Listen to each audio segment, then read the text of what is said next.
Welcome to China in Focus. I'm Tiffany Meyer. Our top story.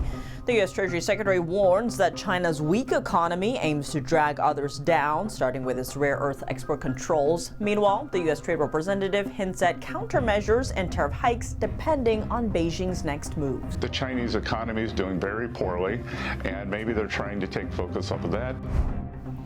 And China's recent moves are pushing the country's relations with the U.S. and European countries down the road. We take a closer look at a roundup of the latest trade tension developments. The Epoch Times is facing coordinated threats from pro-CCP actors, both in York City and Taiwan. We have details on the most recent attacks.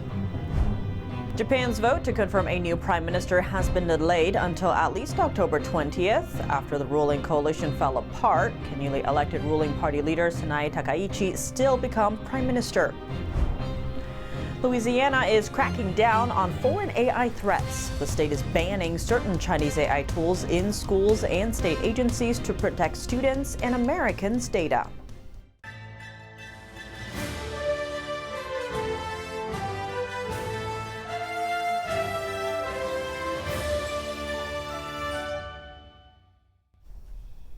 U.S. Treasury Secretary Scott Bessent says China is trying to hurt the world's economy with its sweeping rare earth controls. He calls it a sign of how weak the country's economy is. The Financial Times published his remarks Monday evening.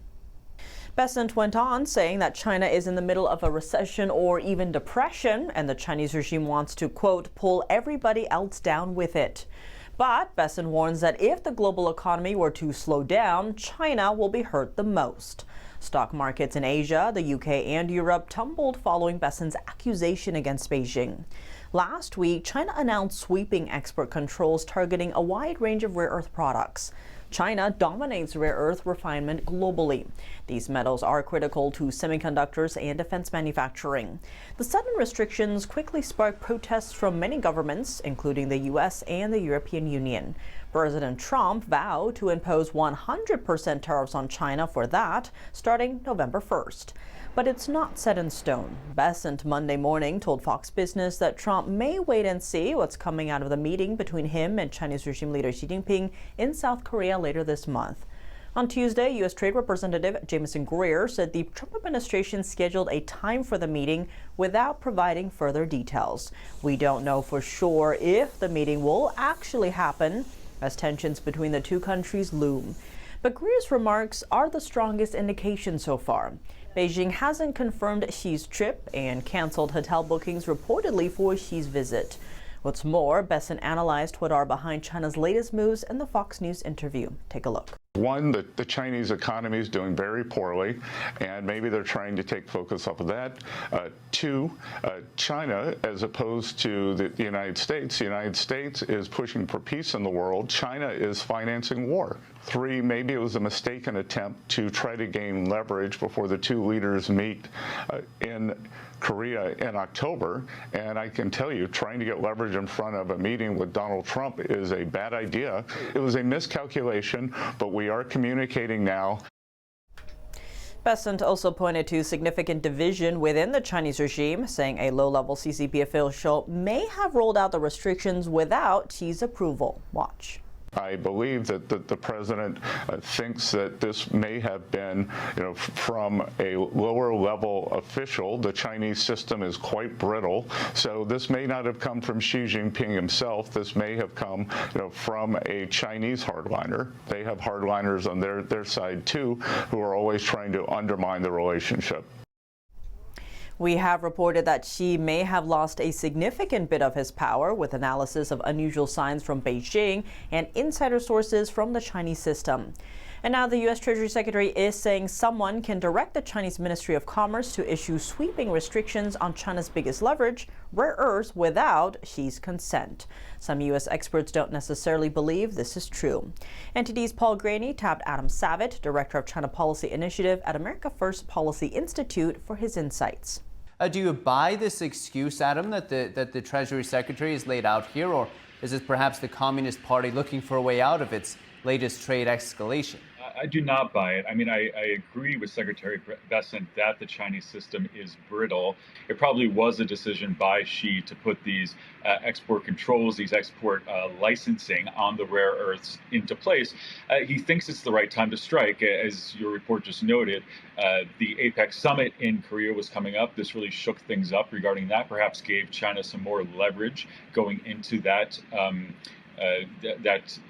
meeting. And also, this comes on the heels 2 weeks ago, the United States Commerce Department put into place new regulations that would designate the subsidiaries of any Chinese company on what's called the entity list, these designated companies that are tied to the CCP and the People's Liberation Army. So all of their subsidiaries would also be put on the list. That was a big move by our Commerce Department. So a lot of China's experts are seeing this as sort of a tit for tat on that level. The Trump administration is holding carrots and sticks at the same time, responding to Beijing's latest move. It has expressed a willingness to work with China, but the administration also warned that tariff hikes and Washington's own trade restrictions could affect China, depending on Beijing's next moves. That's what the U.S. Trade Representative told CNBC earlier on Tuesday. The Financial Times reported that the U.S. had prepared countermeasures in case no agreement was reached. One possible measure will require software exporters to obtain licenses before shipping products to China. It's a move that could significantly impact China's economy. The high seas are now a key front in the trade war between the world's two largest economies. The U.S. and China began charging additional port fees on ocean shipping firms today. Here are the details. The US and China are charging additional tit-for-tat port fees on ocean shipping firms in the latest escalation of their trade war. These charges will affect vessels transporting everything from toys to crude oil. China has already begun collecting the fees from ships that are US-owned, operated, built, or flagged. However, Chinese-built vessels are exempt. According to state media, exemptions also apply to empty ships entering Chinese shipyards for repairs. Meanwhile, the US will begin collecting its fees on Tuesday. Earlier this year, the Trump administration set out a plan to target China-linked ships in a bid to weaken Beijing's dominance of global shipping and boost American shipbuilding. A prior investigation under former President Joe Biden found that China uses unfair practices to control the maritime, logistics, and shipbuilding sectors, clearing the way for the new penalties. One analyst said Chinese state-owned shipping giant COSCO could be hit hardest, potentially absorbing nearly half of the estimated $3.2 billion in fees by 2026. Despite the turmoil, shares in COSCO rose around 3% in early trading on Tuesday. The company announced a plan to buy back shares worth around $210 million to protect its value and reassure investors. U.S.-China trade tensions are heating up again. To start things off, Washington and Beijing slapped tit-for-tat port call fees on each other's ships. The move significantly impacts the trade volume between Asia and North America. NTD's Flora Hua has more. The new U.S. policy took effect on Tuesday. It was designed to deter customers from using Chinese ships. The move is an attempt to challenge China's dominance in shipbuilding while boosting America's domestic ship production. China strongly opposes the move, matching U.S. port call fees with its own in order to target vessels tied to the U.S. But last year's data revealed that over half the world's commercial ships are made in China, while U.S. vessels accounted for less than 1%. Therefore, U.S. policy would have a greater impact on China than vice versa. However, China isn't backing down. It sanctioned 5 U.S. subsidiaries of a South Korea shipbuilder. It's a decision that went into effect immediately.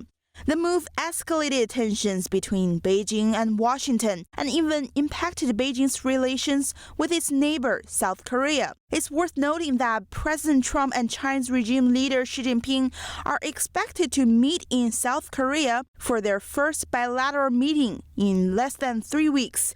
Casey Fleming, CEO of Black Ops Partners Corporation and National Security Advisor, shared his insights on how South Korea and its companies may react to Beijing's threats. That's difficult because the South Korean government and the South Korean economy is definitely tied to the U.S., but they're also more and more tied to the CCP.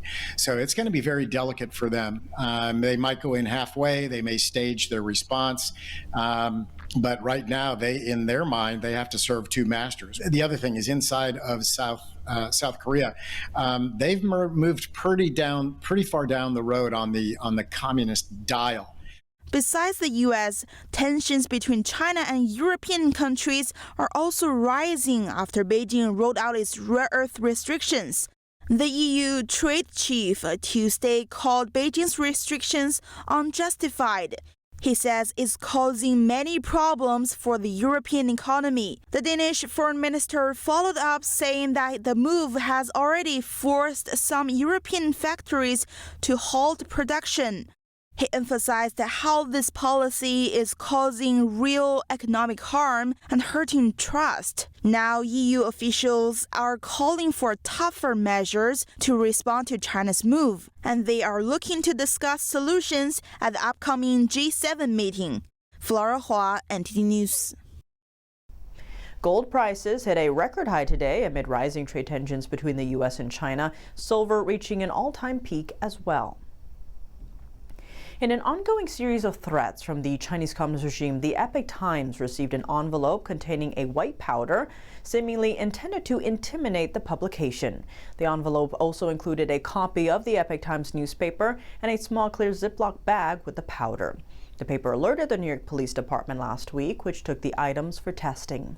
Federal authorities have also been notified, but the results are still pending. The envelope had official Chinese postal markings, suggesting it either came from China or was returned from there. This comes at a time when pro-CCP actors have been ramping up efforts to target and threaten the Epoch Times. And in Taiwan, prosecutors there have exposed a Chinese espionage plot targeting the Epoch Times. The Chinese intelligence officer posing as a reporter for the Epoch Times allegedly tried to recruit military personnel and gather defense intelligence on the island. The bureau chief said the alleged spy leveraged widespread trust built by the Epoch Times in Taiwan. The woman has been identified as a member of China's armed police in Shanxi province. Prosecutors said she used fake names and claimed to work for the Hong Kong bureau of the newspaper. Authorities said she met a former Taiwanese naval officer through a dating app in 2023, who later introduced her to a Taiwanese missile brigade officer. Both men are accused of sharing non-public military information in exchange for cash payments. The Epoch Times condemned the impersonation, calling it part of Beijing's wider campaign to discredit and infiltrate the publication. Japan will have to wait a little longer to confirm its next prime minister. The decision has been pushed back until at least October 20th after Komeito's sudden decision to leave the ruling coalition. Earlier this month, Japan's former economic security minister, Sanae Takaichi, was elected president of the ruling Liberal Democratic Party. According to tradition, the head of the ruling party usually becomes the country's prime minister. Takaichi is known as a close ally of former Prime Minister Shinzo Abe. Sanae Takaichi's victory initially sparked celebration in financial markets. However, Komeito, which had been in coalition with the LDP for 26 years, unexpectedly announced its withdrawal. This weakens the party's seat count in both houses of the Japanese parliament and creates uncertainty about Takaichi's path to becoming prime minister. In Japan, the prime minister is officially chosen through a vote by both houses of parliament. On Tuesday, Takaichi held a meeting with party members to unite and strengthen support within the LDP. Meanwhile, Komeito, now moving into opposition, says it will work to bring together centrist forces.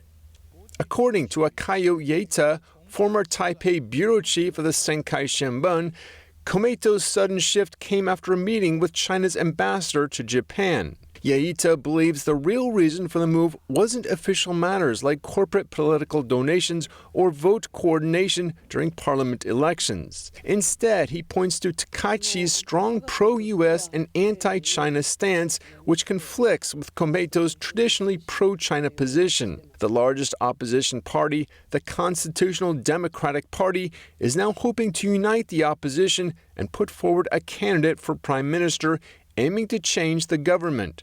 However, the three major opposition parties have clear disagreements on key issues like the economy, national security, and constitutional reform. As a result, the vote to confirm Japan's new prime minister that was originally planned for October 15 has been postponed, with the earliest possible date now expected to be October 20. Louisiana is taking a stand against foreign AI threats. Governor Jeff Landry signed an executive order on Monday banning Chinese AI tools like DeepSeek from schools, universities, and state agencies. The order targets AI systems run by hostile foreign governments like the Chinese Communist regime. It references national security and privacy concerns. Landry pointed to programs like DeepSeek, which federal investigators say can spread propaganda and transfer Americans' personal data to China. The governor said the move is about putting Louisiana and the U.S. first by protecting students, state agencies, and sensitive data from potential spying. He said, quote, "As technology advances, so do the threats," adding that this order is designed to safeguard both people and national security. Coming up, ahead of a planned meeting between President Trump and Chinese Communist leader Xi Jinping later this month, a major CCP plenum looms amid intense power struggles. Meanwhile, Beijing has arrested dozens of Christians and pastors. And what does Washington and Beijing's tit-for-tat economic threat signal about the threat of war? And what message is the Chinese regime sending? A national security analyst breaks it down. They're trying to shake the world and let them know that there's a new world order on the horizon, and that new world order includes the CCP at the center of that spider web. More on that after the break here on China in Focus. Welcome back to China in Focus. I'm Tony Meyer. A meeting between President Trump and Chinese Communist Party leader Xi Jinping is expected at the end of this month at the APEC summit in South Korea. What has been happening and what will be happening in China leading up to the event. NTD's Washington correspondent Jack Bradley has more. Before the APEC summit happens at the end of the month, there will be a large CCP Central Committee meeting happening next week, and they'll discuss their 5-year plan for the poor state of China's economy, among other issues. But it's at these meetings where we may see a power play. In 2022, former CCP leader Hu Jintao was removed from a Central Committee meeting. This comes as the CCP has arrested dozens of pastors and churchgoers at the unregistered Zion Church over the weekend. The Zion Church is a Christian organization, and it says across 5 provinces in China, over 30 of its church leaders and members were detained or disappeared. Worship venues were raided, and family members of the church were harassed. Secretary of State Marco Rubio on Sunday condemning the CCP for targeting the church, saying in a statement, quote, "This further demonstrates how the CCP exercises hostility towards Christians who reject party interference in their faith and choose to worship at unregistered house churches." In order for a church to become official in China, the CCP requires them to submit to party doctrine, meaning that the party requires them to abide by party doctrine first and Holy Scripture second. The CCP has waged war against faith groups for a century, with party leaders launching campaigns of suppression to control religious communities in China, as it takes anything spiritual to be a direct threat to its absolute power. Reporting by Jack Bradley, NTD News. Markets are still holding their breath to see what's next after Washington and Beijing traded economic threats over the weekend. How does this latest dispute fit into the larger picture that China is a growing threat to the free world? We spoke with national security analyst Casey Fleming, who's the CEO of Black Ops Partners and author of the forthcoming book, The Red Tsunami, The Silent Storm Killing Your Freedom, for insights. Casey Fleming, thank you so much for joining us. Great to have you back on the show. Thanks for having me. Now, there seems to be a lot happening between the U.S. and China on the economic front, or there was about to be. You saw, China escalating rare earth export controls, followed by a ton of posts from President Trump on Truth Social. Eventually, he boiled it down to, don't worry about China. Xi Jinping just had a bad day or a bad moment. And then you see some softening, if you will, from China on that. But what do you make of all of that exchange?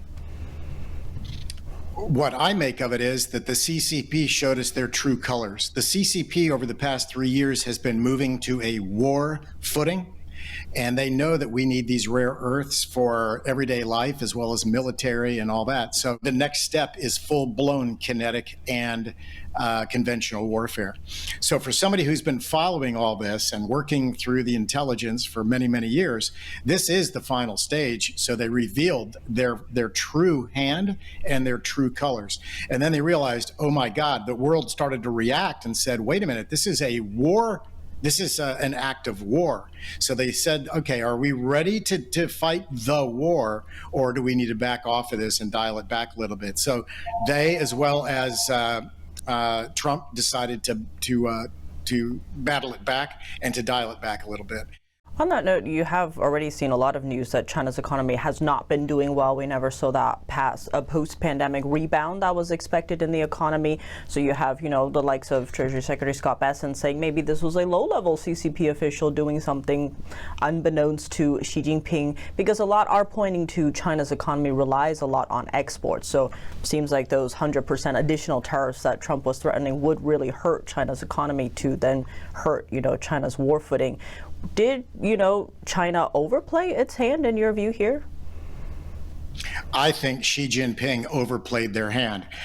Nothing goes on in China, nothing happens without Xi Jinping's approval. So a low-level person making some kind of errant statement is not even possible in a Chinese communist regime. Never going to happen. So I think they overplayed their hand. The world reacted and they said, oh my God, we're supposed to be in the background doing these proxy wars, seeing how everybody reacts so we can actually plan the war and have our own element of surprise on that. So I believe that they absolutely overplayed their hand. Now, also with the Trump truth post over the weekend was, again, the question of whether or not Trump would meet with Xi Jinping face-to-face on the sidelines of the upcoming APEC summit in South Korea. Now, along with that, we just saw that China had sanctioned 5 U.S. subsidiaries of a South Korean shipbuilder company called Hanwha Ocean, which is escalating tensions again between all the parties here. Why would China do something like that right ahead of this APEC summit? Because China is exerting what they think that they have is their soft power and their power on the planet. They think that they're in parity now with the United States. They are equal to our hard power and our soft power throughout the world. And that's what you're seeing happen. They're trying to shake the world and let them know that there's a new world order on the horizon. And that new world order includes the CCP at the center of that spider web. That's all for today's China in Focus. I'm Tiffany Meyer. If you have any feedback on the show or have something you'd like to see us cover, send us an email at chinainfocus@ntd.com. We'd love to hear from you. Round-the-clock original news coverage, visit us at ntd.com or download our NTD app. Thanks for watching. See you tomorrow.